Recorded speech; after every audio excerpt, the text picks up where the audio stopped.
मुनि पुंग श्री सुधा सागर जी महाराज की बहुचर्चित कार्यक्रम जिज्ञासा समाधान के पुण्यार्चक हैं आभा विनय जैन,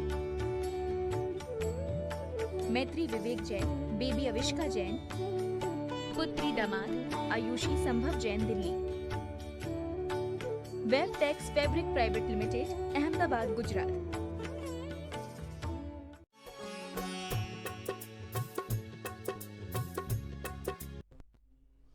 नमो सिद्धार्णं नमो आयर्याणं नमो वज्रायाणं नमो लोये सव्यसाहूढं। पंच परमेष्टि भगवान की जय हो। आचार्य श्री गुरुवर कुंद कुंद महाराज की जय हो। आचार्य श्री गुरुवर विद्यासागर महाराज की जय हो। परम पूज्य इंद्रियापक मुनि श्री 108 सुधा सागर जी महाराज की जय हो। चरगवां से प्रबल जनन की जिज्ञासा है। पूज्य महाराज श्री के चरणों में त्रिवार नमोस्तु। महाराज श्री, मेरी जिज्ञासा है कि नरक गति में दुख ही दुख पाया जाता है, लेकिन वहां पर भी तो साता वेदनीय का उदय पाया जाता है, तो महाराज जी इस किस अपेक्षा से वहां पर साता वेदनीय का उदय माना जाएगा? कृपया समाधान। कुचित का जात कोई ऐसे निमित्त तो बता नहीं सकता। एक निमित्त जरूर स्पष्ट रूप से देखने में आता है कि जब तीर्थंकरों का जन्म होता है तो क्षण मात्र को वहां पर शांति हो जाती है। एक क्षण को सब लोग स्तब्ध हो जाते, रुक जाते। ऐसा कथन हमें प्रथमान योग आदि ग्रंथों में देखने को मिलता है, लेकिन इसका सैद्धांतिक वचन नहीं है। सिद्धांत के अंतर्गत ऐसा कोई निमित्त नहीं बताया गया, हेतु नहीं बताया गया कि वहाँ साता का उदय कैसे माना जाएगा। हो सकता है कि जिस समय तीर्थंकर आदि होते हैं उनको 6 महीने पहले से ही वज्र कपाट में बंद कर दिया जाता है। उनकी अपेक्षा से तीसरी पृथ्वी तक उनकी अपेक्षा से साता वेदनी का उदय हो, अथवा तीसरा कारण है कि सम्यक दर्शन आदि जब प्राप्त करता है जीव और जिस समय करण लब्धि में ढलता है, तो करण लब्धि में ढला हुआ जीव हो सकता है उस समय उसके परिणामों में उनकी शारीरिक स्थिति में उपयोग हट जाने से कुछ फर्क पड़ता हो। शारीरिक व्याधा तो वहाँ से कम होगी नहीं, मात्र उपयोग हट जाने की अपेक्षा से वो कुछ रिलीफ महसूस करते हो, क्योंकि प्रथमोपशम सम्यक दर्शन के समय उस समय उनके परिणामों की एक उपशम भाव होता है, शांत भाव होता है। ऐसे कुछ कारण चिंतन करने पर आते हैं। अलग से कोई ऐसा प्रसंग आगम में देखने में स्पष्ट नहीं आया कि नारकी का इस निमित्त से साता का उदय होता ही होता है, ऐसा विचार करना चाहिए। मुंबई से विजय जैन की जिज्ञासा है। पूज्य मुनि श्री के चरणों में कोटि कोटि नमस्कार। महाराज श्री, मेरी जिज्ञासा है कि क्या संलेखना सकाम और अकाम 2 प्रकार की होगी? जैसे कोई असंगी त्रियंचों और मनुष्यों में भी अति वृद्ध अवस्था या असाध्य रोग होने से, भूख प्यास के मर जाने से, भोजन जल का प्राकृतिक रूप से त्याग होना अकाम संलेखना, तो क्या अकाम संलेखना के होने से भी कर्ता को उच्च गति मिलने का या स्वास्थ्य लाभ होने का फल प्राप्त होगा? कृपया समाधान। जैन दर्शन ने अकाम को स्वीकार ही नहीं किया। अकाम निर्जरा की तो बड़ी निंदा की। कभी अकाम निर्जरा करे भुवनत्रक में श्रुतन धरे। अकाम निर्जरा की तो निंदा ही है, क्योंकि वो तो भवनत्रक आदि में ले जाएगी। उससे 7-8 भव की जो स्थिति बनती है वो नहीं बनेगी। और अकाम संलेखना को जैन दर्शन ने संलेखना कहा ही नहीं है। सम्यक दर्शन पूर्वक जो संलेखना की जाती है वही संलेखना है, और वो अकाम निर्जरा के साथ कदापि नहीं होती, उसमें तो सकाम निर्जरा ही होती है। पवई मुंबई से शीला जैन की जिज्ञासा है। पूज्य महाराज श्री के चरणों में त्रिवार नमोस्तु। महाराज श्री, मेरी जिज्ञासा है कि तीर्थंकर के जन्म के 6 महीने पहले से जो रत्न वृष्टि होती है उसके अलग अलग उल्लेख पड़े। दिन में 3 बार 3.5 करोड़ और दिन में 14 करोड़ रत्न बरसते हैं, तो 4 बार की वृष्टि का आंकड़ा है, सही है कि? कृपया समाधान करें। अरे भाई, उनका पुण्य इतना है कि 5 बार बरस जाएं तो कोई कम नहीं है, और एक बार भी नहीं बरसें तो उनको कोई ज़रूरत नहीं है। अब ये आचार्यों के मतभेद हैं, क्या है क्या नहीं है, एकदम निर्णय नहीं कर पाते, क्योंकि ये चीज़ें ना तो अनुमान से सिद्ध हैं, ना अपने प्रत्यक्ष हैं, ये तो मात्र आगम गम ही है। आगम गम में क्या 12 करोड़, क्या 14 करोड़, क्या होगा, अब कौन गिनते बैठा है ये बताओ पहले। और नहीं बरसेंगे तो वहाँ उनको कोई ज़रूरत नहीं है, और बरसते हैं तो उनको कोई लाभ नहीं। तीर्थंकर के माता पिता को उन धन जो रत्न बरसते हैं उसको तीर्थंकर के माता पिता नहीं उठाते, राजकोष में नहीं जाते, वो तो जैसे निछावर है, वो तो जैसे आप लोग किसी के ऊपर, दूल्हा आदि के ऊपर निछावर कर देते हैं, उसे कौन उठाता है? जो राम सामान जनता होती, प्रजाजन होती, वो उठा के ले जाते, राजकोष में नहीं रखे जाते। तो इसलिए अब वो क्या स्थिति है, अपन को तो जितने इसमें मत मिल जाएं, इतना पक्का है कि रत्न वृष्टि होती है, ये तो सबने स्वीकार कर लिया। अब गिनती में रहा तो अपन चौथे काल में कभी तीर्थंकर मिलेंगे तो अब की बार आप वहाँ प्रश्न का अपन गिनवाएंगे। महाराज श्री, जब भगवान नेमिनाथ का द्वारका में जन्म हुआ तो उस समय जब जरासंध के पास में एक रत्न लेके पहुंची तो उन्होंने पूछा, तो कह रहे वहाँ पर रत्न बिक रहे थे, तो ये दृष्टांत वहाँ पर आया, तो ये कैसे? पहली बात तो द्वारका में रत्न वृष्टि हुई नहीं, रत्न वृष्टि हुई है सौरीपुर बटेश्वर में। द्वारका में तो बहुत बाद में पहुंचे, बहुत बाद में 15 महीने के रत्न वृष्टि तो सौरी बटेश्वर में हो चुकी है, और सौरी बटेश्वर के अंदर से वो रत्न लेकर के जरासंध जो है वो उसके स्थिति में बनते हैं, तो बिक नहीं रहे थे। वो किसी ने जाकर के जरासंध को भेंट किया, तो जरासंध ने कहा ऐसा रत्न कहाँ से लाए? बोले हमारे नगर में हमारे नेमिनाथ भगवान का समुद्र विजय के यहाँ जब पुत्र की उत्पत्ति हुई उस समय आकाश से वृष्टि हुई थी, उस समय का रत्न मेरे पास था जो मैं आज आपको भेंट कर रहा हूँ। ये उसी कारण है। नोएडा से मणि जैन की जिज्ञासा है, पूज्य महाराज श्री के चरणों में त्रिवार नमस्तु। महाराज श्री, मेरी जिज्ञासा है कि सच्चे देव यही हैं और इसी तरह हैं। यह श्रद्धान गृहीत मिथ्यात्व खत्म करता है, परंतु अग्रहित मिथ्यात्व जैसे कि यह शरीर मैं हूँ, भोग सामग्री में सुख का अनुभव आदि, इसका खत्म होना ज़्यादा मुश्किल है। महाराज जी, मेरी जिज्ञासा है अग्रहित मिथ्यात्व को कैसे खत्म करें, कैसे छोड़ें, कृपया समाधान करें। गृहीत मिथ्यात्व और अगृहीत मिथ्यात्व, अगृहीत मिथ्यात्व जो है अनादिकाल से, उसमें तत्व संबंधी भूल पड़ी रहती है। देवसाद गुरु संबंधी भूल होना जरूरी नहीं है, तत्व संबंधी भूल पड़ी रहती है। और गृहीत मिथ्यात्व में देवसाद गुरु ही खोटा होता है तो तत्व संबंधी भूल तो होगी ही होगी। तो अब इससे संबंध में, अगृहीत मिथ्यात्व के संबंध में तो तत्व चिंतन स्वाध्याय पर जितनी तुम्हारी श्रद्धा आगाढ़ होगी उतना ही परिणमन बनेगा। और गृहीत मिथ्यात्व में जितना हम खोटे देवसाद गुरु से दूर रहेंगे उतना ही हमारा मार्ग शुद्ध हो सकता है। महाराज श्री, एक जिज्ञासा है बेंगलोर से राहुल जी, इनकी जिज्ञासा है, पूज्य गुरुवर के चरणों में कोटि कोटि नमोस्तु। महाराज श्री, भाव शून्य क्रिया कौन सी होती है, क्या उनसे हमको कर्म बंद होता है, कृपया समाधान करें। भाव शून्य क्रिया को अकाम निर्जा बोलते हैं। भाव शून्य क्रिया जो होती है जिनमें कोई भाव नहीं है, मात देखा सीखी लोभ बस कसाय बस जो करते हैं, ये भाव शून्य क्रियाएं करती हैं। देखा सीखी कर लेते हैं, भाव तो कुछ है नहीं, ना अच्छा भाव है ना बुरा भाव है, ऐसा।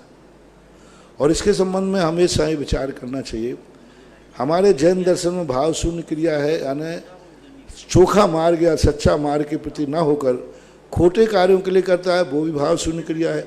देखा सीखी करता है, किसी के कहने पे करता है, मजबूरी में करता है, ये भाव शून्य क्रियाएं कहलाती हैं। भाव शून्य क्रियाओं में अल्पबंध होता है, क्योंकि योग जो है उनका शुभ होता है। योग की क्रिया शुभ होने से, क्योंकि वो अपना मन वचन काय गलत कार्य में तो जाएगा नहीं, भगवान को अर्घ्य तो चढ़ा रहा है लेकिन उसका भाव कुछ नहीं है। तो इसलिए थोड़ा बहुत पुण्यबंध हो तो इसमें कोई ऐतराज भी नहीं होना चाहिए, लेकिन पारमार्थिक स्थिति नहीं बनती। नोएडा से जिज्ञासा है, महाराष्ट्र के चरणों में त्रिवार नमोस्तु। भोग भूमि में जीव जन्मता है तो क्या वह भव 48 मनुष्य भव में भव जो 2000 वर्ष में मिलते हैं उनमें गिना जा सकता है क्या, कृपया समाधान। जो व्यक्ति भोग भूमि में जन्मता है तो वह क्या 48 भव मनुष्य भव जो 2000 वर्षों में गिने जाएंगे, बराबर गिने जाते हैं। मनुष्यों में भोगभूमि के भाव, ये भाव, बल्कि यहाँ तक कि सम्मूर्छन नपुंसक भाव में भी गिने जाते हैं। मनुष्य भाव में सब आएंगे। महर्षि सम्यक दृष्टि जीव क्या भोग भूमि में जा सकता है? और क्या भोग भूमि स्वर्ग और नरक की अपेक्षा कल्याण की दृष्टि से निकृष्टतम स्थान है? क्योंकि स्वर्गों में सम्यक दर्शन के बहुत निमित्त मिलते हैं और नरकों में भी दुख में जाति स्मरण के माध्यम से सम्यक दर्शन प्राप्त हो सकता है, परंतु भोग भूमि में तो सिर्फ भोग सामग्री ही है। क्या कल्याण की दृष्टि से भोग भूमि कल्याण चाहने वाले जीव को, यदि किसी ने मनुष्य त्रियंच आयु का बंद कर लिया है तो उसे भोग भूमि जाना ही पड़ता है। भोग भूमि में भी सम्यक दर्शन के निमित्त हैं, जाति स्मरण है, धर्म उपदेश है, इनके माध्यम से वहाँ भी सम्यक दर्शन होता है। अनादि मिथ्या दृष्टि को भी भोग भूमि में सम्यक दर्शन हो जाता है, तो ऐसी बात नहीं है। पर देव और भोग भूमि में एक अंतर है कि भोग भूमि जीव समोषण में नहीं जाते, तीर्थों की वंदना करने नहीं जाते, अभिषेक पूजन नहीं करते, भगवान के पंचकल्याणकों में नहीं जाते। भोग भूमि के जीव ना तो वो कभी मंदिर जाते हैं, ना कभी वो पंचकर्णक में जाते हैं, ना उनके यहाँ मंदिर है, ना कोई पूजा पाठ करते हैं। ये भोग भूमि का अभाव है। और देवता लोग ये सारी क्रियाएं करते हैं। ये विशेषता पारमार्थिक दृष्टि या धर्म की दृष्टि से देव पर्याय भोग भूमि की अपेक्षा से देव पर्याय श्रेष्ठ है, बहुत श्रेष्ठ है, बहुत श्रेष्ठ है। कम से कम वहाँ भगवान का दर्शन तो होता है, पूजन होते, नित्य अभिषेक पूजन करते हैं देवता, सारे जितने असंख्यात देवता होते, चाहे सम्यक दृष्टि हो चाहे मिथ्या दृष्टि हो, प्रतिदिन भगवान का अभिषेक और पूजन करते। प्रतिदिन अपने विमान के अंदर उनके चैत्यालय होते हैं, उनकी वंदना अभिषेक पूरे करते। और समोषण में जाने को मिलता है, नंदीश्वर जाने को मिलता है। भोग भूमि में ये सब कुछ नहीं है, इसलिए सम्यक दर्शन नहीं होता है, ऐसा ही तो बात नहीं है, इतना निकृष्ट भी नहीं है। लेकिन सम्यक दर्शन के जो विशेष निमित्त हैं वो नहीं है। मात्र दो निमित्त विशेष रूप से हैं, धर्म श्रवण और जाति स्मरण। इंदौर से मनोज जैन इनकी जिज्ञासा है। महाराज श्री पूज्य आचार्य श्री ने कहा कि श्रुत ज्ञान के बाद दर्शनोपयोग हो सकता है, तो महाराज जी कैसे, कृपया समझाने की कृपा करें। होता ही, होने में क्या बात है। जब पदार्थ बदलेगा, मत ज्ञान से शुद्ध ज्ञान हुआ, शुद्ध ज्ञान से हमने दूसरे पदार्थ की तरफ गए तो दर्शनोपयोग हो जाएगा। हाँ, शुद्ध ज्ञान में ही दर्शनोपयोग नहीं होगा। जैसे अभी हम का चिंतन कर रहे थे, का को हमने देखा ऐसा, तो मत ज्ञान ने देखा और शुद्ध ज्ञान ने कहा ये का है। मत ज्ञान ने मात्र आकार देखा और शुद्ध ज्ञान कहता है इस आकार वाला क्या होता है, का होता है। अब हमने का शुद्ध ज्ञान कर लिया, अब का से हट करके हमने उसके दूसरे कार्यों पे गए। मान लो का से हट करके उसके गए कि इस का कलर क्या है, इस का स्वाद क्या है, इस का स्पर्श क्या है, तो हमें फिर से दर्शन करना पड़ेगा। अभी मात्र आकार संबंधी हम शुद्ध ज्ञान था, अब ने हमने समझा कि इस का कौन सा कलर है, तो हमें फिर से शुद्ध उपयोग किया। उसी का के संबंध में हमें दर्शनोपयोग होगा। फिर हमने जाना कि इसका स्पर्श क्या है, फिर दर्शनोपयोग होगा। हमने जाना कि इसका वर्ण क्या है, फिर दर्शनोपयोग होगा। फिर हमने जाना कि इसका अर्थ क्या है, ये का किस प्रयोजन से कहा गया, तो फिर हमें फिर दर्शन होगा। फिर हम का से उठ करके खा पे जाएंगे तो फिर हमें होगा। तो इस अपेक्षा से मत ज्ञान से शुद्ध ज्ञान, शुद्ध ज्ञान से दर्शनोपयोग, बुद्ध ज्ञान, ये चलता रहता है क्रम। इंदौर से ममता जैन की जिज्ञासा है। पूज्य गुरुवर के चरणों में त्रिवार नमोस्तु। महाराज से मेरी जिज्ञासा है कि केवल ज्ञान अनंत को जानता है या सर्व को? अनंत से सर्व में क्या अंतर है? कहते हैं जो हो रहा है केवल ज्ञानी सब जानते हैं, तो महाराज श्री ये भी जाना होगा कि इस समय ये महामारी आएगी और इसका निराकरण ये है, तो महाराज जी फिर ये निराकरण भी बताना चाहिए उनके लिए, कृपया समाधान करें। बताया होगा, जब बीमारी उन्होंने कही थी कि बीमारी आएगी, तो ये भी कहा था कि दवाई भी आएगी। अब वो अपन ने दोनों ही नहीं सुनी, हम भूल गए। भगवान ने तो सब कहा है, अब हमारे पास स्मृति शक्ति नहीं है, हम धारण नहीं कर पाए। भगवान ने जितना जाना उसका अनंतवां भाग वो कह पाए, और जितना उन्होंने कहा उसका बहुत कम, कहना चाहिए असंख्यात्मा भाग ग्रहण कर पाए। और जितना संख्या भाग गणधर परमेष्टि ग्रहण किया उसका संख्यात्मक भाग भी गूंथ पाए द्वादशांग रूप में। तो अब कितना गायब हो गया, बहुत सा गायब हो गया। भगवान की केवल ज्ञान की अपेक्षा से हम कोई भी चुनौती नहीं दे सकते। भगवान का केवल ज्ञान तो एक प्रमाण पत्र है, जब हमें संदेह होने लग जाए तब। बाकी तो जो पुरुषार्थ उन्होंने कहा कि जैसे बीमारी तुम्हारी चूक से आई है तो तुम्हारी सावधानी से बीमारी भाग भी जाएगी, भाग भी सकती है, कंट्रोल भी किया जा सकता है। यदि जो लॉकडाउन किया जो 2-3 दिन किया था, अभी 1 महीने लॉकडाउन और जून तक रेगुलर हो जाता तो ये बीमारी भारत से भाग जाती। लेकिन अब बीच में खोल करके इतना बड़ी आफत मोल ले ली, बहुत ज़्यादा। अब जब 2 महीने परेशान हुए थे 1 महीने का और उठा लेते, लेकिन अब खोल दिया। अब तो वो तो ऐसा फैल रहा है कि अब 10-10 हज़ार 20-20 हज़ार। अरे एक दिन अभी किसी ने कह दिया परसों एक साथ 2000 लोगों की मौत हुई। अब सुनकर के ऐसा लगने लगा कि क्या है आखिर स्थिति। तुम्हारा श्री अनंत और सर्व में क्या अंतर है, कृपया। अनंत और सर्व में सामान्यता कोई अंतर नहीं, पहली बात। दूसरी बात, अनंत के अनेक भेद हैं। परितानंत होता है, युक्तानंत होता है, अनंत होता है, अनंतानंत होता है। सर्व के कोई भेद नहीं होते। सर्व में जब आ जाए सब कुछ आ जाता है। अनंत वही जिनानम प्रतिक्रमण में आता है, सठखंड आगे हमके अंदर 48 सिद्धियों का नाम लिया, उसमें अनंत वही जिनानम, अनंत ही है अवधि जिनकी। तो अब अनंत की अवधि जिनी है तो उनको कौन से लिया जाए, युक्तानंत लिया जाए कि परितानंत लिया जाए। अब ये सारा खुलासा नहीं लिखा। सर्वद्रव्य गुण पर्यायेषु, ये शब्द जो तत्वार्थ सूत्र में दिया वो केवल ज्ञानी सर्वद्रव्य गुण पर्यायों को जानते हैं, उन्होंने अनंत का प्रयोग नहीं किया। जो शेर ज्ञान है जो असर्वद्रव्य गुण पर्यायों को जानते हैं, और केवल ज्ञान जो है सर्व को जानता है। पूज्यपाद स्वामी ने भी यही अनुकरण किया, या सर्वाणि चराचराणि विद्वत् द्रव्याणि तेषां गुणान् पर्यायान् अपि भूत भाव भवता सर्वान् सदा सर्वदा, ये 3 शब्द का प्रयोग किया, सर्वान् सदा और सर्वदा। तो इस अपेक्षा से सर्व शब्द निस्संदेहात्मक है।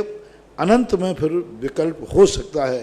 हालांकि अनंत चतुष्टय के नाम से जब अपन भगवान को कहते हैं हम, तो अनंत ज्ञान ही बोलते हैं, सर्व ज्ञान नहीं बोलते। अनंत दर्शन, अनंत ज्ञान, अनंत वीर, अनंत सुख, यही बोलते हैं। सर्व को कभी भी आज तक किसी ने कहे सर्व ज्ञानी शब्द का प्रयोग नहीं कहते जब हम अनंत चतुष्टय की चर्चा करते हैं। तो इस संबंध में यदि आप अनंत का अर्थ सर्व लेते हैं तो एकार्थवाची मानो, यदि अनंत के भेद करते हैं तो सर्व और अनंत में भेद मानना पड़ेगा। उज्जैन से राजेश जैन की जिज्ञासा है, महाराज श्री मेरी जिज्ञासा है कि वैनयिक मिथ्या दृष्टि किसे कहते हैं, कृपया समझाने की कृपा करें। वैनयिक दृष्टि का अर्थ होता है वो भेदभाव में सच्चा कौन असच्चा कौन। वो कहता है सबसे सब ठीक है, जो है जो कहा। कोई पत्थर को पूज रहा है, कोई वो कह रहा ठीक है, क्या लेना, पूछ तो रहा है। वो किसको पूछ रहा है, इससे कोई पूछ तो रहा है। बस उनका एक ही सिद्धांत रहता है, वो सम्यक मिथ्या के चक्कर में नहीं पड़ते, कौन खोटा कौन चोखा। वो कहता है साधु तो है, कैसा भी है, पूछ रहा है, बस वो पूजा कर रहा है, सबको मानता है। सच्चे और खोटे धर्म की दृष्टि से वो भेद नहीं करता। मुंबई से अभिषेक जैन की जिज्ञासा है, पूज्य महाराज श्री के चरणों में त्रिवार नमोस्तु। महाराज श्री मेरी जिज्ञासा है कि अनेक स्थानों पर देखने में आता है कि जिन स्थानों पर पंचकल्याणक होता है वहाँ बेमौसम बारिश तथा भयानक आंधी तूफान होता है, जबकि आसपास के स्थानों में बारिश आदि नहीं रहती। मेरी जिज्ञासा है कि यह सब वेंतर आदि देवों द्वारा होता है क्या, और क्यों महाराज जी? तो ये तो आपका जो प्रश्न ही गलत है। हमने तो ये देखा है कि जहाँ पंचकल्याणक होते हैं चारों तरफ आंधी तूफान आते हैं और वहाँ कुछ भी नहीं होता है। अब कोई 100 में से एक आध हो तो वो तो हो सकता है। अभी तक के मैंने 50 पंचकल्याणक किए, मात्र 2 या 3 पंचकल्याणकों में ही पानी की थोड़ी सी स्थिति बनी, अग्नि की स्थिति बनी। आगरा के पंचकल्याणक में अग्नि, अलवर के पंचकल्याणक के अंदर पानी बरसात काफ़ी आया था, बाकी संभल जाता है। यानी 90% तो आते ही नहीं है, 10% पंचकल्याणकों में विघ्न आते। साल भर में इतने पंचकल्याणक होते हैं, इन्हीं का रिकॉर्ड इकट्ठा कर लो, कितने पंचकल्याणकों में आंधी तूफान आए। पिछले 50 साल का रिकॉर्ड निकाल लो। भारत में 50 सालों में जितने पंचकल्याणक भारत में हुए हों उनमें कितने पंचकल्याणकों में विघ्न आंधी तूफान आए, ये निर्णय कर लीजिए। और कभी आता है तो वो पंचकल्याणक प्रकृति का प्रकोप होता है, कभी चूक हो जाने से देवता आदि भी प्रकोप कर सकते हैं, प्रकृति प्रदत्त भी प्रकोप होता है, और कई बार मनुष्यकृत होता है। कई बार मनुष्य लोग कसाय के कारण से उन्हें बिंग डाल देते हैं, सर्किट कर देते हैं, गड़बड़ लाइट गोल कर देते हैं, कुछ भी XYZ करते हैं। तो ऐसा आपका जो कथन है कि ऐसा क्यों होता है, ये आपकी धारणा मिथ्या है। लगता है कि आपने कोई पंचकान अटेंड किया है और उसमें आप ऐसे चपेट में पड़ गए हैं, इसलिए सावन के आंधळे को हरा हरा ही दिखे।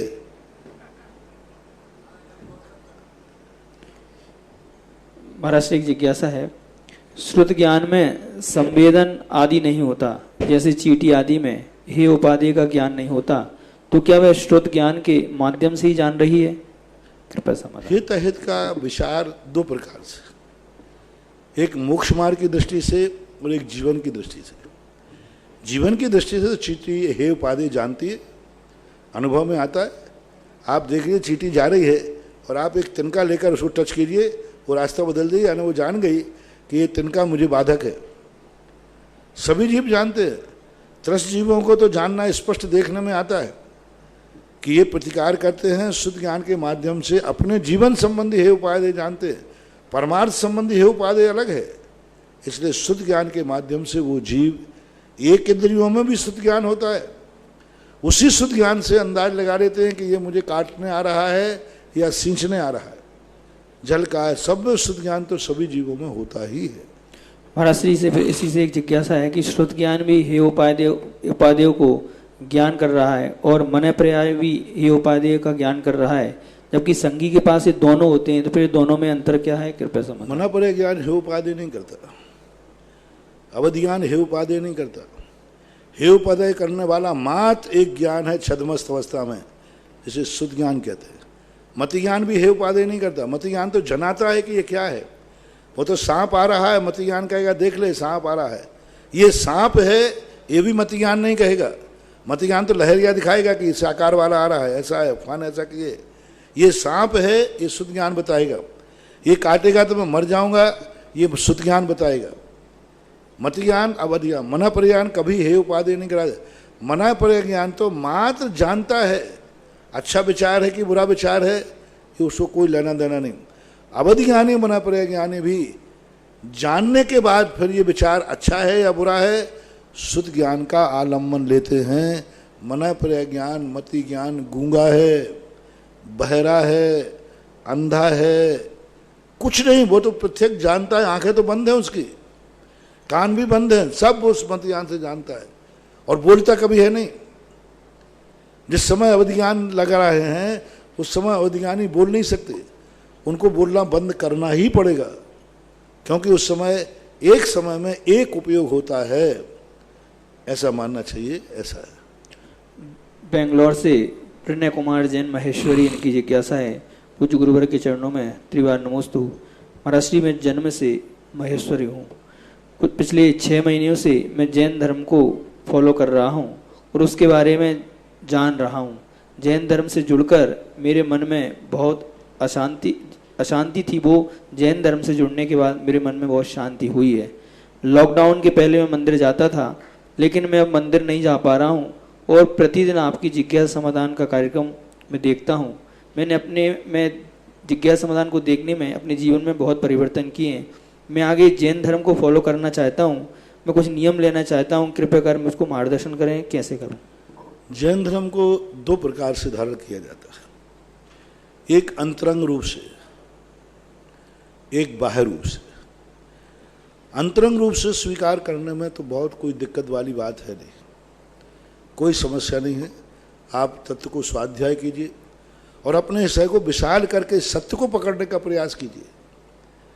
सत्य की जो बात होती है वह प्रयास कीजिए, और उस सत्य की जब तुम्हें अनुभूति होने लग जाएगी तो जैन दर्शन तो आप तो बहुत उच्च वर्णी हैं, उच्च गोत्री हैं और वैश्य हैं। लेकिन ये जैन धर्म तो सबको हो सकता है, शूद्रों को भी हो सकता है, चांडाल को भी हो सकता है, वो भी सत्य को जान लेता है। यहाँ तक कि पशुओं को भी सत्य को जानने का अधिकार है। लेकिन बाह्य जो धर्म है, उस धर्म में तुम्हारे लिए पारिवारिक, सामाजिक बहुत सारी परेशानी आ जाती हैं। तो बाह्य क्रियाकांड वाले धर्म की तरफ नहीं बढ़ना। बाह्य क्रियाकांड वाले धर्म की तरफ बढ़ोगे तो अनेक प्रकार के विकल्प आ सकते हैं, क्योंकि बाह्य क्रियाकांड समाज की मुट्ठी में है, समाज के अधीन है। आपको भी परेशानी हो सकती है, यहाँ की समाज भी दिक्कत कर सकती है। लेकिन अंतरंग जो कसायों का जो वास्तविक धर्म है, जैन धर्म, अपनी इंद्रियों को जीतना, अपनी कसायों को जीतना, सच्चे देव के प्रति श्रद्धान करना। सच्चा देव कौन? जो संसार के दोषों से रहित हो। जो दोष संसारी प्राणियों में वही भगवान में है, तो भगवान कैसा? भगवान दोषों से रहित हो। गुरु संसार में जो लोग हैं उनसे रहे, गुरु के भी दोषों से रहित हो, और गुरु भी गुरु की गरिमा का योग्य हो। तो इस प्रकार के संबंध में आप लोगों को बहुत अच्छी तरह भावनात्मक, कसायों को मंदात्मक करना चाहिए। और यदि धीरे धीरे स्वाध्याय की स्थिति आपकी बन जाए, अनुकूलता बने, तो छोटे से ग्रंथ होते हैं, उन ग्रंथों का आप थोड़ा थोड़ा स्वाध्याय कीजिए। स्वाध्याय के लिए आप पाठशालाएं चलती हों तो वहाँ से पहला दूसरा भाग लेकर के वैसिक ज्ञान किया जा सकता है। छोटी सी क्लासों में पहला भाग, दूसरा भाग, तीसरा भाग, चौथा भाग, पांचवा भाग, फिर उसके बाद आप थोड़ा सा शाब्काचार वगैरह जो हैं उनका अध्ययन करके अपने जीवन को शुद्ध कर सकते हैं। रामगंज मंडी से सोवित जैन पूज्य गुरुवर के चरणों में त्रिवार नमोस्तु। महाराज श्री, मेरी जिज्ञासा है कि भगवान के पूजन के प्रारंभ में ठोणे पर जो श्री जी की स्थापना की जाती है, ठोणे पर श्री जी की स्थापना की जाती है, उसको लेकर समाज में सबकी अलग अलग मान्यता है। एक बड़ा वर्ग तो यह मानता है कि तदाकार भगवान की होते हुए स्थापना करने की आवश्यकता नहीं है।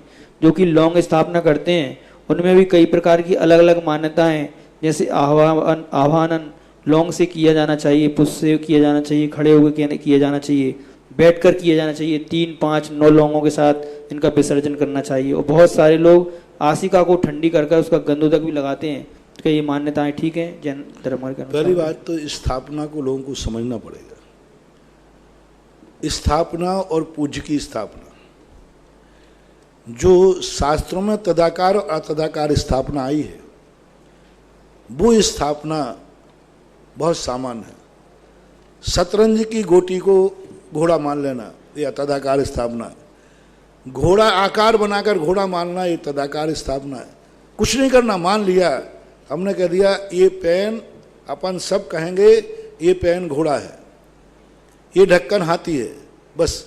अब ढक्कन बढ़ेगा यानी अपन क्या कहेंगे? हाथी बड़ा। ये बढ़ेगा तो समझ लेना घोड़ा बड़ा।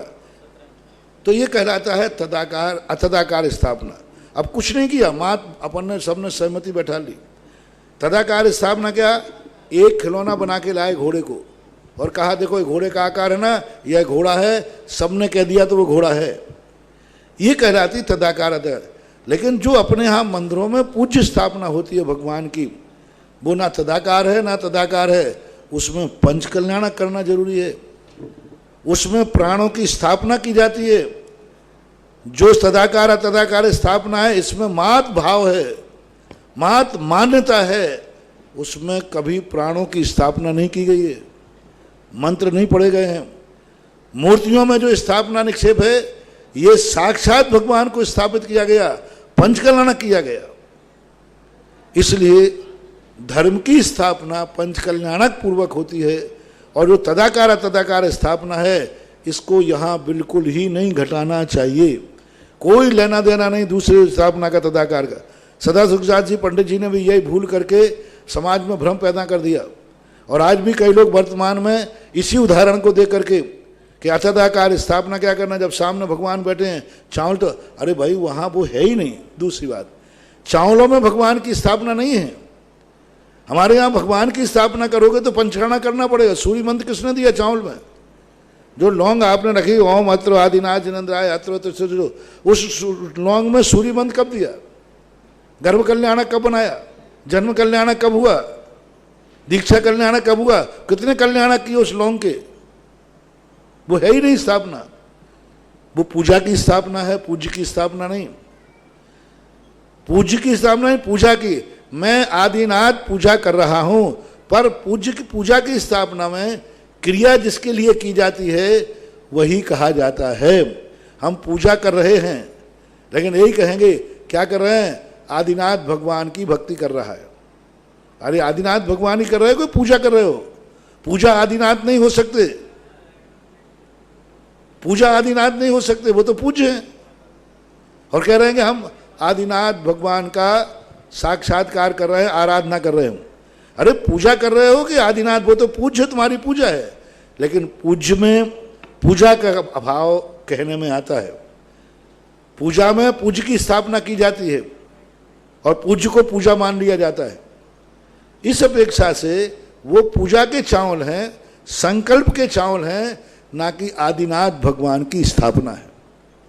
और आदिनाथ की तुमने स्थापना की है तो यदि वो चावल टूट गया तो आदिनाथ टूट गए। कान खोल के सुन लो, यदि आपका चावल स्थापना करते समय टूट गया तो आपको वही दोष लगेगा जो एक मूर्ति खंड का दोष लगता है।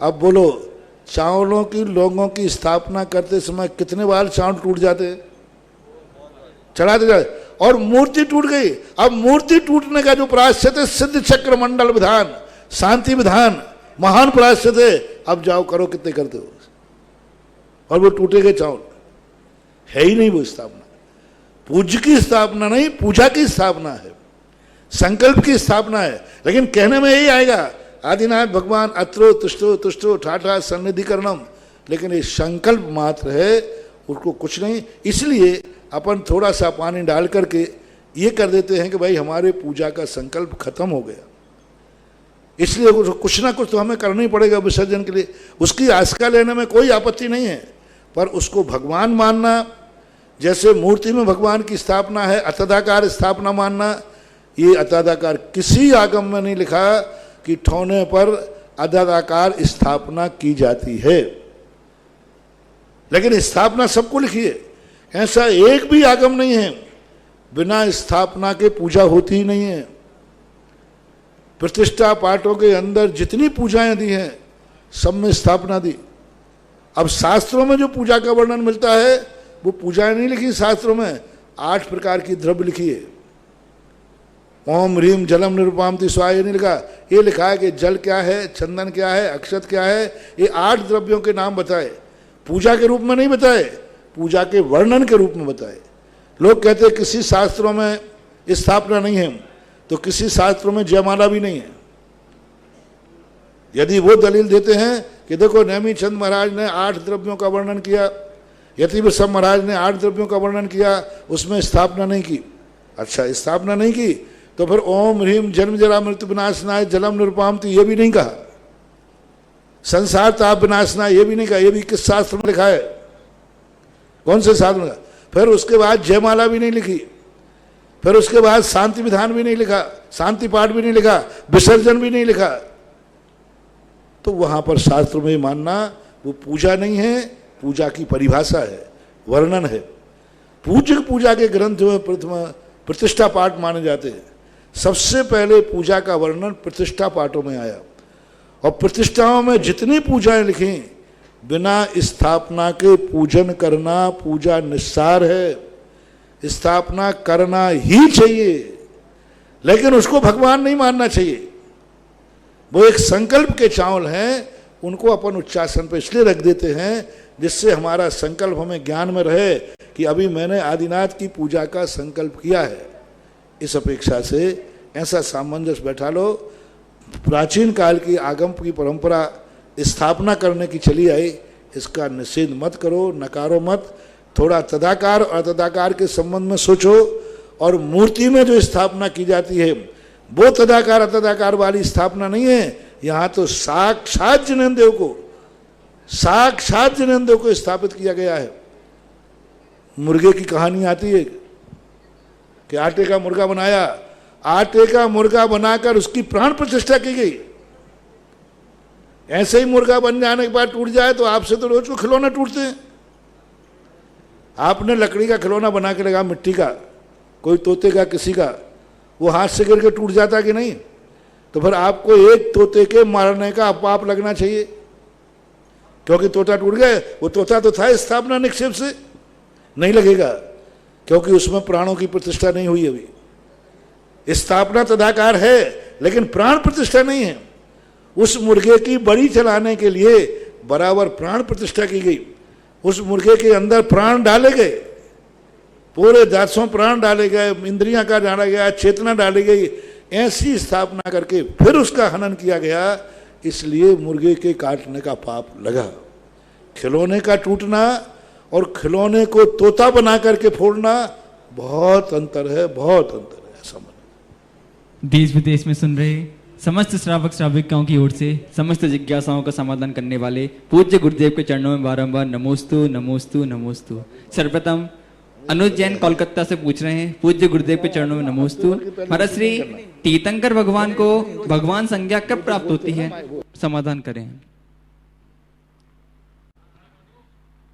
पूज्य गुरुदेव के आशीर्वाद से तीर्थ क्षेत्र में बहुत सारी योजना चल रही हैं, जिसमें बड़े बाबा की स्वर्ण वेदिका पर स्वर्ण कार्य हेतु 5100 रुपए की राशि ज्ञानचंद जी, तारा देवी, मनोज जी, नीलम जी, अमिता जी, छावड़ा, थाने, मुंबई समस्त परिवार ने सौभाग्य प्राप्त किया है। इनकी दान की अनुमोदना। अनुज जैन कोलकाता से पूछ रहे हैं, मुनिश्री तीर्थंकर भगवान को भगवान संज्ञा कब प्राप्त होती है, समाधान करें। भगवान संज्ञा जो है भग धातु से बनता है। भग धातु आती है पूजा के अर्थ में, पूज्य के अर्थ में। तो मुनिराजों को भी भगवान कहा जाता है, मुनिराजों को भगवान कहा जाता है। पूज्य, भाग्यवान, भाग्यवान कहो, भगवान कहो। जैनागम में भगवान शब्द का कोई विशेष मतलब नहीं है। भगवान बहुत सारे व्यापक रूप में आता है और जिनेन्द्र भगवान को अरहंत बनने के बाद विशेष रूप से रूढ़ अर्थ में अरहंत बनने के बाद भगवान संज्ञा दी जाती है। पूज्यवर पूज्यपाद स्वामी ने शांति भक्ति के अंदर, शांत्यष्टक के अंदर भगवान यावत तुच्चरण द्वयस्य भगवान पादद्वयम ते प्रजा, हे भगवान आपके चरणों में सारी प्रजा नमस्कार आदि, ऐसे कई जगह भगवान शब्द का प्रयोग होता है। जयति भगवान चैत्र भक्ति में भी आया है। तो विशेष रूप से ये रूढ़ अर्थ में अरहंत भगवान से ही भगवान संज्ञा मिलती है, लेकिन शब्द अर्थ में और साहित्य के अर्थ में मुनि अवस्था में भी भगवान शब्द का प्रयोग किया जाता है। प्रिंसी जैन जबलपुर, नमोस्तु महाराज श्री। महाराज श्री मैंने कहीं सुना था कि 3 कम 9 करोड़ मुनिराजों की जय नहीं बोलना चाहिए, उसकी जगह अढ़ाई दीप संबंधी समस्त मुनिराजों की जय बोलना चाहिए। तो महाराज जी इसमें क्या वजह है, समाधान करें। ये किसने कहा, क्या फर्क पड़ता है उससे। 3 कम 9 करोड़ मुनिराज की बोलने में क्या बाधा है, बोल सकते हैं, ऐसी कोई बात नहीं। अगली जिज्ञासा ऑनलाइन ऑडियो। शायद कहने वाले का ये अर्थ रहा हो कि जो 3 कम 9 करोड़ हैं ये हमेशा विद्यमान रहे, कोई नियम नहीं है। उत्कृष्ट रूप से इतने रहते हैं, उत्कृष्ट की संख्या है, इस अपेक्षा से कहा हो, लेकिन बोलते हैं तो कोई दोष भी नहीं है। अगली जिज्ञासा ऑनलाइन ऑडियो। मैं सुरेश कुमार जैन, मानद मंत्री, संगीजी मंदिर सांगानेर से मुनिश्री के चरणों में नमोस्तु। मुनिश्री, वर्ष 2017 में भूगर्भ स्थित यक्ष रचित जिनालय दर्शनार्थ आपके द्वारा लाया गया, उसे यादगार रूप में मनाए जाने के क्रम में आपके आशीर्वाद से ऑनलाइन अभिषेक एवं शांति धारा हेतु निम्न श्रेष्ठियों से स्वीकृतियां प्राप्त हुई है। श्रीमान कमलेलाल जी, अशोक कुमार जी, सुरेश कुमार जी, विमल कुमार जी पाटनी किशनगढ़, श्रीमान गणेश कुमार जी राणा जयपुर, श्रीमान राजेंद्र जी गोधा समाचार जगत, श्रीमान सुशील जी सुशीला जी जैन मोदी नगर, श्रीमान श्रीपाल जी अजय जी कटारिया जयपुर, श्रीमान सुखपाल जी सचिन जी श्री जी पेपर्स दिल्ली, महेंद्र कुमार जी मनीष कुमार जी जैन रेवाड़ी, नीरज कुमार जी जैन नमो ट्रेडिंग दिल्ली, मयंक जी जैन दिल्ली, राहुल जी प्रियंका जी जैन दिल्ली, गुणमाला जी विनोद जी छावड़ा जयपुर, राजकुमार जी ऋषभ जी बिलाला जयपुर, प्रेमचंद जी महावीर जी बज सांगानेर। कार्यक्रम को पारस चैनल पर 19 जून को प्रातः 11 बजे एवं 20 जून से 26 जून तक प्रातः 10:15 बजे प्रतिदिन लाइव प्रसारित किया जाएगा। कार्यक्रम की पूर्ण जानकारी पारस चैनल पर चल रही पट्टिका से प्राप्त की जा सकती है। उक्त ऑनलाइन शांति धारा हेतु एक कलश 11 श्रीफल की राशि मुख्य वेदी के समक्ष व शेष वेदियों पर न्यूनतम 11 श्रीफल की राशि निर्धारित की गई है। इस हेतु मार्गदर्शन एवं आशीर्वाद प्रदान करावें। नमो। देखें, अभी लॉकडाउन के समय अपन को यही तो श्रद्धा दिखाना है अपनी। ये लॉकडाउन अपनी श्रद्धा का बहुत बड़ा आस्था का केंद्र है। हमें भगवान के प्रति अपनी भक्ति दिखाना कि भगवान कोरोना हमें या सरकार के कानून हमें मंदिर जाने से रोक सकते हैं, आपकी श्रद्धा भक्ति से नहीं रोक सकते। भगवान महावीर स्वामी जानते थे कि कभी हमारे भक्त में कृत्य नहीं कर पाएगा, इसलिए जैन दर्शन ने 3 आइटम के कृत, कार्यत, अनुमोदना। ऐसे मौके पे कार्यत का महत्व बहुत बड़ा है, क्योंकि वो जानते थे कि कभी ऐसी मुसीबत आ सकती है कि भक्त कृत्य से शांति धारा नहीं कर पाएगा, अभिषेक नहीं कर पाएगा। तो उन्होंने दूसरा नियम बना दिया, यदि तुम्हें कृत्य से न मिले काने तो कार्यत तुम भली मत करना, लेकिन किसी से करवा देना, तुम्हें उतना ही फल मिलेगा बल्कि उससे ज्यादा मिलेगा। इस समय जो व्यक्ति अपनी श्रद्धा व्यक्त कर रहे हैं ऑनलाइन से, ये बहुत बड़ी श्रद्धा है। करने नहीं मिल रहा है फिर भी कह रहे हैं कि मैं शांति धारा नहीं छोड़ूंगा। और कल से जो महोत्सव का माहौल शुरू हुआ था 3 वर्ष पहले, वो तो आज भी तुम्हारी तो क्या हमारी आंखों में भी झूलता है। और कल का वो दिन सुबह प्रातः काल का, जब मूर्तियों को निकालने के लिए गुफा में गए थे और बाहर जब निकल के आए थे, वो दृश्य, वो झलकियां और वो अभिषेक करने वालों की लाइन, मेरा तो मानना है कि जैसे तुमने प्रत्यक्ष आकर जितने लोगों ने अभिषेक किया और लाइन लगती थी 1-1 किलोमीटर की, वही लाइन ऑनलाइन में लाइन लगा दो। और हर व्यक्ति को जिन्होंने अभिषेक किया था, शांति धारा की थी, उनको ये ऑनलाइन करा के, भली उतनी राशि ना सही, कम सही, लेकिन अपनी श्रद्धा करा करके ये यथार्थ दिखाना कि वो महोत्सव आज हमारे जीवन का बहुत बड़े आस्था का केंद्र है। भूगर्भ में स्थित आदिनाथ भगवान और यक्ष रक्षित वो चैत्यालय जो है, वह चैत्यालय को एक अपनी स्मृति में, परोक्ष में जब व्यक्ति की श्रद्धा होती है तो प्रत्यक्ष से ज्यादा फलदायी होती है। प्रत्यक्ष से एक साक्षात तीर्थंकर के समोषण में निधत्त निकाचित कर्म क्षय नहीं होते, लेकिन आज अभाव में उनकी मूर्ति के सामने निधत्त निकाचित कर्म क्षय हो जाते। साक्षात गुरु शिक्षा देते हैं अर्जुन को, और एक परोक्ष में शिक्षा लेता है एकलव्य, उसकी ज्यादा है। इस बार जो महोत्सव तुम 5 दिन का 6 दिन का मनाना चाह रहे हो, ये परोक्ष का महोत्सव है। ये वहां मंदिर में जाके साक्षात नहीं पहुंच रहे हो, फिर भी आप लोगों की शांति धारा का भाव हुआ और उस निमित्त से हुआ, उस मनोहर की स्मृति। और बहुत अच्छा कमेटी ने किया कि सारा जगत अभी घरों में ज़्यादातर बैठे हुए हैं, भली बाजार खुल गया लेकिन घरों में संख्या ज़्यादा है। और 5 दिन तक जब अभी लोगों ने सोचा, लॉकडाउन के समय लोगों के लिए बहुत सौ पुरानी रामायण को फिर से किया गया, तो अभी लॉकडाउन के समय घर बैठे प्रत्येक व्यक्ति सांगानेर की उन झलकियों को कल से देखेगा। ऐसा बताया उन्होंने कि शांति धारा दिखाई जाएगी। ये जो शांति धारा करेंगे ये सब लाइव में आएगा सारा। और उस समय जो स्थिति घटित हुई थी वो 19 तारीख को दिखाया जाएगा, 20 को दिखाया जाएगा। और सारा भारत वो 2017 के वो 6 दिन लोग पुनः ताजा करेंगे और स्थापना निक्षेप के माध्यम से ऑनलाइन का कार्य करा करके वहाँ लोग कार्य करें। नाम आपका बोले, अभिषेक शांतिधारा कोई खोल सक रहे। अपनी धर्म नहीं छोड़ना है, अपन को कृत करने नहीं मिले। सब लोगों से मेरा कहना, कोई धर्म मत छोड़ो, कृत नहीं कराओ, कार्य कराओ, लेकिन कराओ।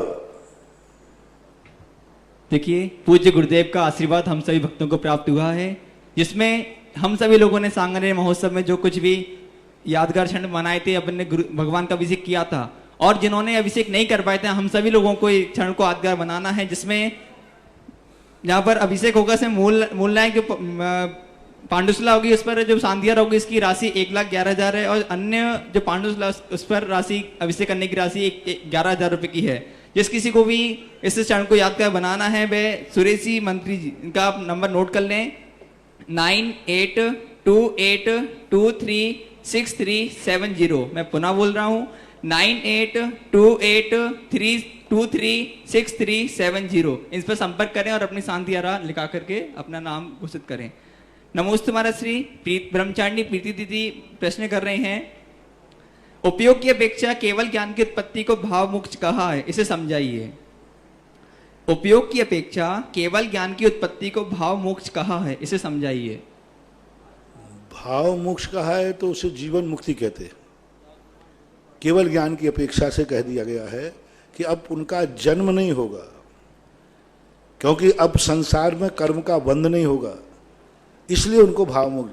यानी उनके जो कसाय भाव थे, प्रमाद भाव थे, मात योग को छोड़ करके सारे प्रत्ययों का अभाव हो गया। प्रत्यय ही तो बंध के कारण थे, प्रत्ययों से ही तो बंध होता है। तो अध्यात्म ग्रंथों में प्रत्यय का अभाव हो गया, तो अब बस कार्य का भी अभाव हो गया। इसलिए मिथ्या, अवृत्ति, प्रमाद और कसाय, ये जो मूल भेद थे, ये सारे के सारे अभाव को प्राप्त हो जाने से भाव मोक्ष कहा जाता है। अगली जिज्ञासा ऑनलाइन ऑडियो। शिरोमणि आचार्य विद्यासागर जी महाराज के परम शिष्य निर्यापक श्रमण मुनि पुंगव 108 श्री सुधा सागर जी महाराज सत्संग के पवित्र पावन चरणों में तिरकाल बार नमोस्तु नमोस्तु नमोस्तु। आपकी देशना के माध्यम से देश विदेश के भक्तों को पुण्य अर्जित कराने वाले अहमदाबाद निवासी विनय भाई परिवारजनों को देश विदेश के भक्तों की ओर से सादर जय जिनेन्द्र। मुनिश्री, ये जिज्ञासा एक दीदी की है। मांगनंदी जी महाराज, जिनकी की शांति धारा लगभग 1000 वर्ष से भी ज्यादा प्राचीन है, कुछ वर्षों पहले ही आपके श्रीमुख से इसका महत्व हमने जाना। पहले हम मात्र श्री जी का अभिषेक करते थे, वो अन्य विषय गौण हो जाते थे। मुनिश्री, जब से आपने ये शांति धारा का महत्व बताया है, आज पूरे भारतवर्ष के प्राचीन मंदिर क्षेत्र शांति धारा टीवी के माध्यम से भक्तों को दिखाकर पुण्य अर्जित कर रहे हैं। मुनिश्री, जिज्ञासा है कि वो कौन सा क्षेत्र है जहां से आपने प्रथम बार मांगनंदी जी महाराज की शांति धारा प्रारंभ की, और आपके मन में यह अद्भुत विचार कैसे आया, जिसका अतिशय और पुण्य आज हम सभी लोग अर्जित कर रहे हैं। कृपया जिज्ञासा का समाधान करें। यह शांति धारा की जो शुरुआत हुई एक ऐसे क्षेत्र से, एक ऐसी मूर्ति के सामने जो कि आज की तारीख में जितने प्राचीन क्षेत्र हैं, उन प्राचीन क्षेत्रों में जो नवीन स्थापित हो रहे हैं वो नहीं, भूगर्भ से निकल रहे हैं वो नहीं कह रहा हूँ। प्राचीन क्षेत्र जो उजागर हैं, खास तौर से राजस्थान में, क्या बहुत सारे स्थानों की अपेक्षा देखा जाए तो पहली मूर्ति है जिस पर मूल नायक के ऊपर शांति धारा होती है। और वो स्थिति जब मैंने कहा गया झालापाटन जिले के अंदर चांदखेड़ी, सबको मालूम है, उसके संबंध में मैंने एक दिन बहुत विस्तार से अपने आप एकाएक भाव आया था। आज तो ये जिज्ञासा के रूप में आया, वो तो प्रवचन के रूप में अंदर से भाव आया था। विश्व की सबसे सुंदर मूर्ति, सबसे आकर्षक, बिल्कुल सिंपल मूर्ति है, लेकिन आकर्षण इतना है कि व्यक्ति पलक झपकाने का भाव नहीं होता। मंगल स्वरूप इतना है कि उसको देखते ही आत्मा के अंदर आनंद आ जाता है। और जो मूर्ति सौम्य मुद्रा की होती है, सगुन होती है। मैंने एक दिन 35-40 मिनट चांदखेड़ी की मूर्ति की मुद्रा का सगुन बताया था। और ये मुद्रा क्यों समून है, क्यों मांगलिक है, उसका भी कारण बताया था। उस समय सुन लेना, अभी टाइम जिज्ञासा का है। तो अभी वहाँ तो उस मूर्ति को देख करके मेरे मन में सबसे पहले वहाँ से शांति धारा का चिंतन चालू हुआ, शांति धारा का सोच चालू हुआ। कोटा के बाद जब मैं चांदखेड़ी गया, सब लगभग 2001 में, 2000 कोटा चतुर्मास के बाद वहाँ जाकर के स्थिति देखी, तब वहाँ जाकर के उस मूर्ति के ने ऐसा आकर्षण उसने दिया कि वहाँ से ये बात विशेष उठी। और सबसे पहले मैं कभी अभिषेक और शांति धाराएं कराता नहीं था, मैं अभिषेक वगैरह में जाता भी नहीं था, कोई मतलब ही नहीं, हमारा कोई प्रयोजन भी नहीं। एक छोटी सी घटना घटी कि वहाँ लोग अभिषेक करने के लिए झूमा झूमी करते थे, कौन पहले करे। और वहाँ पर जब अभिषेक की बात आई तब मैंने कहा कि ये इस पर विचार किया जाए, क्यों इतना आकर्षण है। तब शांति धारा का चिंतन शुरू हुआ और पहली शांति धारा मैंने उन भगवान के सामने की थी जो आज सारे विश्व के एक बहुत आकर्षण का केंद्र है, चांदखेड़ी वाले आदिनाथ भगवान। और वहां के द्वारा जैसे शांतिनाथ भगवान ने धर्म चलाया था, उसके बाद आज तक कभी धर्म बंद नहीं हुआ। ऐसे ही उन बड़े बाबा के पास से जो मंगलाचरण शुरू हुआ था, आज जो भी भारत में शांति धारा हो रही है, सबका मंगलाचरण चांदखेड़ी के आदिनाथ भगवान के सामने से हुआ। आज हर व्यक्ति, हर मंदिर में शांति धारा हो रही। जो शांति धारा का विरोध करते थे और मेरे कट्टर दुश्मन हैं, वे भी शांति धारा करा रहे हैं। उन्होंने अपने मंदिरों में भी शांति धारा चालू कर दी। ऐसे तीर्थ क्षेत्र जो शांति धारा का विरोध करते थे कमेटी वाले, और आज उनके जीवन में जब गुजरी, उन्होंने ठोकरें खाई, आज वे भी शांति धारा की शरण में आ गए और अपने अपने मंदिरों में, तीर्थ क्षेत्रों में शांति धारा चालू कर दी। शांति धारा विरोधियों ने चालू कर दी, क्योंकि शांति धारा है ही इतनी पावरफुल कि हर व्यक्ति को एक दिन जिंदगी में शांति धारा की शरण में आना ही पड़ेगा। क्योंकि संसार संकटों का घर है, और जब संकट आएंगे कोई दूसरा रास्ता नहीं मिलेगा, एक ही रास्ता मिलेगा, वो है शांति धारा, अभिषेक। तो ये शांति धारा चांदखेड़ी से शुरू हुई थी, आदिनाथ भगवान से। और आज ये बहुत बड़ी बात है, पहली मूर्ति है मूल नायक की, जिसपे मूल नायक पे शांति धारा होती है। सांगानेर में मूल नायक पे शांति धारा नहीं होती, श्री महावीर जी में मूल नायक पे शांति धारा नहीं होती। जो मैंने दर्शन किए उनका बता रहा हूं। कुंडलपुर के बड़े बाबा में मूल नायक पे शांति धारा नहीं होती, पुराने क्षेत्रों की बात बता रहा हूं। महा चांदखेड़ी के मूल नायक आदिनाथ हैं, जिनके ऊपर दोनों तरफ से मूल नायक पर शांति धारा होती है, प्राचीन मंदिरों में ऊपर आने वाले। तो एक ऐसी मूर्ति जहां मूल नायक पर शांति धारा होती हो, और ऐसी मूर्ति जिसके सामने पहली बार शांति धारा हुई और आज वो इतनी ऊंची उठ गई। कहते हैं ना, first impression is well beginning is out done. कोई कार्य यदि अच्छी तरह, अच्छे स्थान पर, अच्छी स्थिति में शुरू हो तो वो दिन दूना रात चौगुना बढ़ सकता है। मैं तो ये कहना चाहूंगा कि चांदखेड़ी मूर्ति का अतिशय है कि आज शांति धारा ने इतना व्यापक रूप ले लिया कि सारे भारत में आज हर जैनी के घर में, दक्षिण भारत में जो धर्म के अभिषेक के नाम पर कुछ जानते ही नहीं थे, वहां तो वो पुजारी करता है अभिषेक, आज वहां भी शांति धाराएं चालू हो गई। गांव-गांव में, दक्षिण में, महाराष्ट्र में, कर्नाटक में शांति धारा के प्रत्यक्ष लाभ देखने में आ रहे हैं, लाखों लोगों ने। तो मेरा तो मानना है कि चांदखेड़ी के आदिनाथ भगवान का वो अतिशय है, वो मंगल स्वरूप है, जिसके सामने किया हुआ कार्यक्रम आज सारे विश्व का कार्यक्रम बन गया। आज सारे विश्व को शगुन दे रहा है। आज विश्व के सारी शरण, आज जैनी के घर में कभी भी कुछ आता है, वो एक ही बात कहता है, शांति धारा कराओ। पहले लोग मिथ्यात्व की तरफ जाते थे, किम कर्तव्य मूड होते थे, आज कहीं नहीं जा रहे, मात्र एक शांति धारा की तरफ दौड़ते हैं और हर मंदिरों में। और फिर मैंने इसको पहचाना, फिर इसको मैंने चिंतन किया, फिर मैंने इसको खोज की। शांति धारा हीरा के समान है, मैं शांति धारा का जौहरी हूं जो मैंने उसको पहचान लिया। मैं हीरा नहीं हूं, मैं शांति धारा नहीं हूं। जौहरी हीरा नहीं होता, लेकिन हीरे को पहचान कराने वाला जौहरी होता है। मैंने शांति धारा को पहचाना और शांति धारा की शक्ति पहचान ली। और जब शांति धारा के मैंने महिमा का आगाज किया, शंखनाद किया, आज सारे भारत में हर मंदिर में शांति धारा की जय जयकार हो रही है और उसके फल मिल रहे हैं। चाहे मंदिर वाला हो, चाहे मंदिर की व्यवस्थाएं कहिए हो, तो भी शांति धारा, चाहे बीमारी दूर करना हो तो शांति धारा, मंगल करना हो तो शांति धारा। तो आज प्रश्न के अनुसार आपने पूछा तो वो बात सामने आ गई कि चांदखेड़ी वाले आदिनाथ भगवान के सामने इस शांति धारा का मंगलाचरण हुआ था।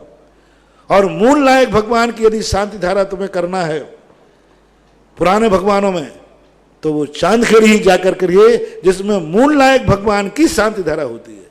ये महिमा है। सकल दिगंबर जैन समाज एवं अध्यक्ष मंत्री समस्त कार्यकारिणी सदस्य चित्तौड़गढ़ मुनिश्री के चरणों में बारंबार नमोस्तु।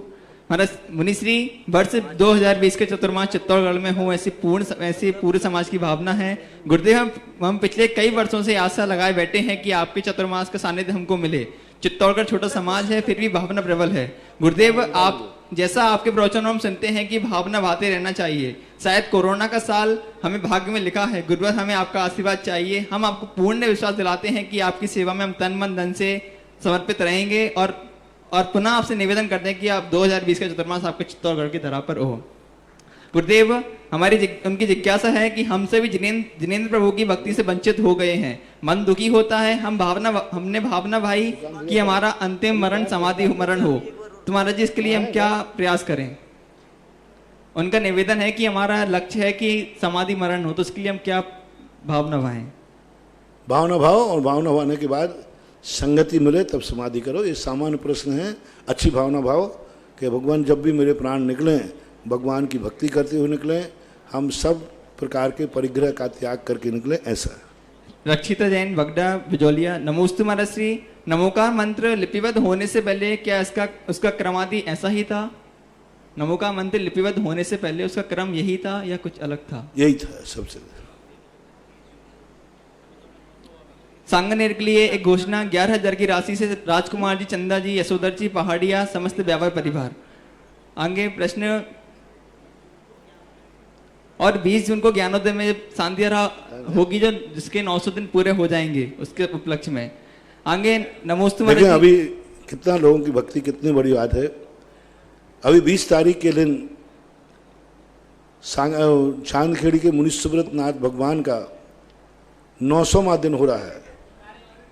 नारेली ज्ञानोदय तीर्थ नारेली का मुनि सुब्रत नाथ भगवान ज्ञानोदय तीर्थ है 900वां दिन। उस मूर्ति का आकर्षण देखो, उसका चमत्कार देखो। अभी 20 तारीख के कार्यक्रम में भारत के लोगों ने कितने 5-5 कलश से कम 4-5 लोगों ने नाम लिखाए कि वो 900वां दिन तो हम जरूर मनाएंगे भगवान का। देखो श्रद्धा देखो, आस्था देखो। तो 900वां दिन जब वो आ रहा है तो अपन तो ये कहते एक दिन कोई दुनिया में अपन रहें या नहीं रहें, लोग 900वां लाखवां दिन बनाए, 9 लाखवां दिन बनाए। ऐसी भावना भाई अपन, ऐसी महान मूर्तियां कहाँ मिलती हैं? सबसे ज्यादा एनर्जी वाली मूर्ति का जो है आज 900वां दिन 20 तारीख को है। अपन सब मिलकर के भावना भाएं कि इस मूर्ति ने भूगर्भ के यानी जमीन के अंदर पड़े हुए बहुत दुख झेले, बहुत संकट झेले, बहुत उपसर झेले, अब ये ऊपर आई है और ज्ञानोदय तीर्थ में विराजमान है। अपन सब 20 तारीख को ये भावना भाएंगे। आज से भावना होना है कि हे भगवान आपका एक दिन 9 लाखवां दिन भी इस दुनिया में मनाया जाए। 9 लाखवां दिन, अभी तो 900 दिन आ रहा है और आप ऐसे शाश्वत रूप से विराजमान होकर लाखों लोगों को शांति दे रहे हैं, लाखों लोगों का मंगली कर रहे हैं। और उत्साह देखो इस लॉकडाउन के अंदर, अभी पता है अब सुकान भैया ने कितना उत्साह है कि 5-5 कलश के अभी तक उनके पास 4 नाम पहुंच चुके बिफोर टाइम में, प्रथम शांति धारा के, पहली शांति धारा की। खैर उस मूर्ति में दम है, वो मूर्ति का आकर्षण ही ऐसा है। पंकज जैन मोहिवाल बिजौलिया नमोस्तु महाराज श्री। महाराज श्री मूलाचार्य जी में आया है कि 100 वर्ष से दीक्षित आरिका तुरंत दीक्षित मुनि को नमोस्तु करे, तो यहाँ महाराज श्री यहाँ मूल गुणों को प्रदान माना जाए या 100 वर्षों की ज्ञान साधना को समाधान करें? मूल गुणों को, मूल गुणों के कारण से है, साधना से कोई मतलब नहीं है।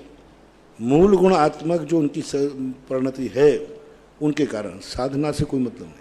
अगली जिज्ञासा ऑनलाइन ऑडियो। परम पूज्य निर्यापक श्रमण के चरणों में हम सबका कोटिशः नमन। मुनिश्री बृहद द्रव संग्रह की पहली गाथा में और उसकी टीका जो आचार्य ब्रह्मदेव सूरी महाराज ने लिखी है, उसमें उन्होंने 3 प्रकार के देवताओं को नमस्कार किया है, इष्ट, अधिकृत, अभिमत के भेद से। तो इष्ट तो समझ में आया कि स्वकीय पूज्या, लेकिन अधिकृत और अभिमत को हम कैसे समझें, इसका आप स्पष्टीकरण करें। इष्ट देवता वो कहलाते हैं जो हमारी इष्ट सिद्धि में साधन।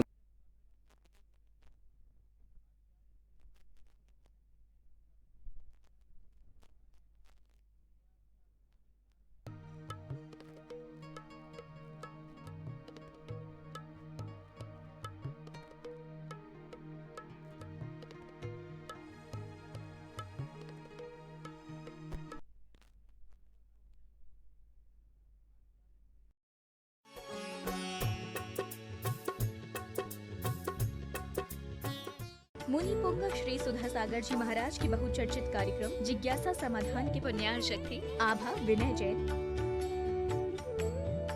मैत्री विवेक जैन, बेबी अविष्का जैन, पुत्री दामाद Ayushi Sambhav Jain Delhi, web tex fabric private limited Ahmedabad Gujarat.